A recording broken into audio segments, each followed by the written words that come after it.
How successful was the Help to Buy scheme on reflection?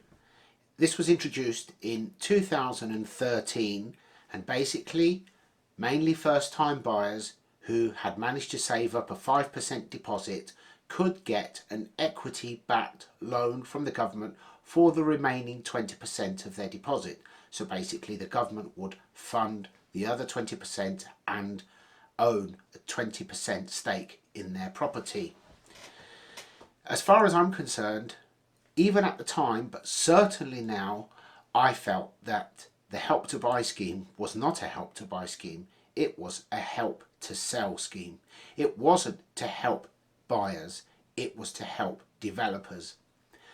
I was watching the market at the time, and as soon as it was introduced, I noticed a jump in prices, especially at the two-bedroom flat, two-bedroom houses, one-bedroom flats, in that range, equal to what the Help to Buy scheme was offering. So the people who capitalised on this the most were the developers, who saw it as an opportunity for them to actually charge even more for their undersized Legoland boxes. But what were the real figures, or how many people were implicated, and where do we stand today looking back? Well, there were 291,903 properties bought using the scheme. 82% of all homes purchased were by first-time buyers. 17.4 billion was the total value of the loans given. 72.9 billion was the total value of the properties bought using Help to Buy. So these are quite substantial numbers, especially the amount of debt that mainly first-time buyers had got themselves into, paying more likely than not over the odds for a property because of the scheme.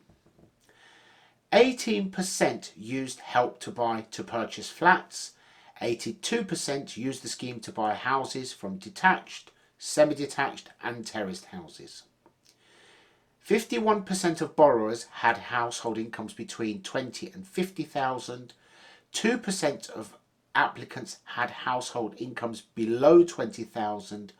5% of applicants had household incomes above 100,000. Well, these are quite large figures, and as I've already said, this was not a Help to Buy scheme. It was a Help to Sell scheme, and it was a help to get you into even more debt scheme. Now, while they were pushing up prices, people felt that they were onto a good thing. When the market begins to slip and then people look at the equity that they have left, it may not present such a rosy picture. And confining it mainly to new build properties only basically made all of those in need of the Help to Buy scheme pray for the developers.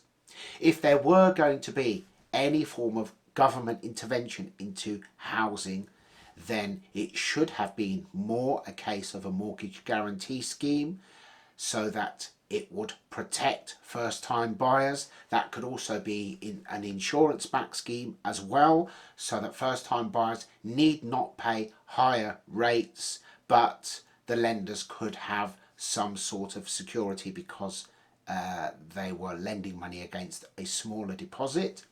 I also believe that there should have been some sort of, not Help to Buy in this sense, but some sort of investment scheme into local authority owned property.